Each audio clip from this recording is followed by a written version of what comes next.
जवानी के जमीन राजा कोरबा में कसला छछने जवानी के जमीन राजा कोरबा में कसला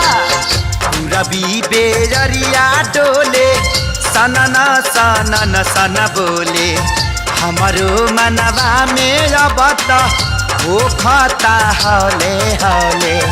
मौसम बा बहुते हो सीनाए रानी कोरबा में आ जा मौसम बा बहुते हो सीनाए रानी कोरबा में आ जा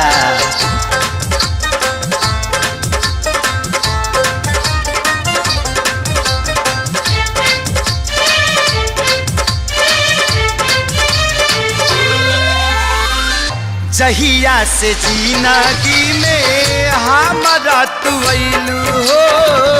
सब कुछ नीक लागे ऐसन का कैलू हो जहिया से जिंदगी में हमारा तू अइलू हो सब कुछ नीक लागे ऐसन का कैलू हो जैसन सोचनी वैसन पैनी भगिया हमरा जागल बा दिल ई दीवाना भइल बा हमरा प्यार में तोरे पागल बा